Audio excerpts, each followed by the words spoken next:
What's up guys, it's me Jeremy, and today I wanted to talk about something that the entire League of Legends meta today is based off of: snowballing. I'll be discussing both ends of a snowball: what to do when you are ahead to increase your lead, and what to do when you are behind to catch up. Let's go over playing with an advantage first. Since you are ahead of your opponents, you want to play very aggressively to push your advantage. However, you need to buy a lot of wards so that you do not give your opponents a chance to catch up by ganking you. It's all about pushing your advantage for more advantages, while also giving your opponents no room to catch up. Roaming for objectives is a great thing to do if you have an advantage, because you will either get the objective for free, or you will win a team fight. You want to be constantly pushing and pressuring objectives, usually towers, as a team to give your opponents no room to do anything, because the longer the game goes on, the less your advantage matters, unless you can make that advantage bigger.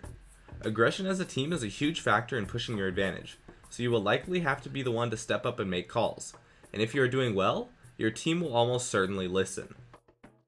Don't be afraid to start a fight as long as you have vision on your opponents via wards, and you have enough teammates in position to execute that fight well.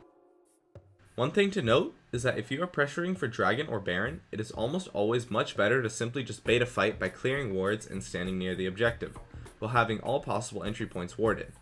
Wait for your opponents to come to you, as there is almost always no reason to start the objective and take free damage, and then just leave it unless you have killed one or two members of the opposing team, and have a chance to actually finish. You do need an Oracle to pressure these objectives though, so be sure that someone on your team buys one. An important thing to note is that letting your opponents catch up is the worst thing you can do, so you can't afford to be greedy. If you are low on HP after a fight, don't go for something extra, like that big CS wave or for the tower, etc. Unless you have killed at least 3 members of the opposing team, or if you see everyone on the map somewhere else away from you. If you stay a bit longer for that extra CS or tower or whatever, then it is ridiculously easy for someone on the enemy team to just swoop in and pick up a free kill, because they will likely have vision on you when you pressure an objective due to either wards, minions, etc. Now let's move on to how to catch up when you're at a disadvantage. This is of course much harder than pushing an advantage, but it is still very doable, and it happens all the time. If it is still the laning phase and you fall behind because you die, what you want to do is try to get a kill or two to catch up. The best way to do this is by roaming or by getting a gank from your jungler. In the case of jungler ganks, you can only really just ask for a gank, and then when your jungler comes, do your best to initiate a fight and then have your jungler come in.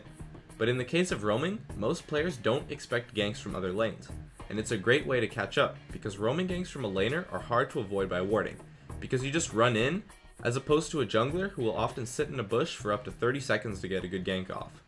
If you can't get a good roam off, which is usually what happens, especially if you're in the bot lane, you should try to bait your opponents into a bad fight or a tower dive. For example, if they waste one of their major spells on farming, or if you can dodge a major skill shot, you can be aggressive while that spell is on cooldown, and they are vulnerable. This does not mean you have to force a fight though, just try to win trades by avoiding some of their spells, and when they get low enough, you can try to kill them, as long as you have enough HP and mana.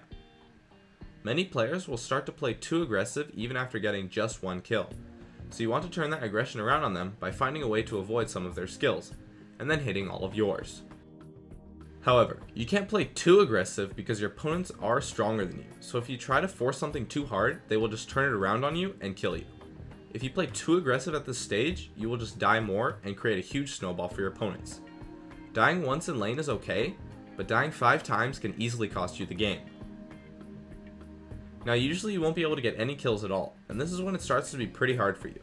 At this point you want to try to farm as much as possible, and you will likely have to build an immediate defensive item. If you don't expect to be able to get kills, just build some defense, maybe even a gold pretend if it is decent for your champion. You just want to make yourself as useful as possible for upcoming teamfights, while avoiding death so that your opponents don't snowball too hard. As a team, you want to start warding as much as possible. You can buy less wards if your opponents have oracles, but one of the best things for you to catch up as a team is to ward the jungle and then catch someone at a crazy point, and then either fight 4v5, which should be an easy win, or pressure for an objective. Catching people can be huge when playing from behind as a team, and is the easiest way to catch up in the game. If you can't though when they are pressuring too hard, you might just be forced to try to fight 5v5. If you can, try to make this fight under a tower, as the extra damage will often tip the fight in your favor. Too many people wait until their towers are killed to fight when they are behind, where if you had just fought under tower, you could have won the fight, but instead you got aced.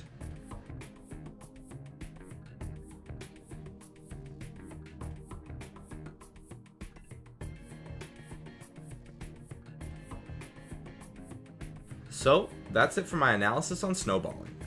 I'd love it if you guys could support me with a like, an upvote on the Reddit thread, or some feedback. Thanks for watching, and I'll see you guys next time.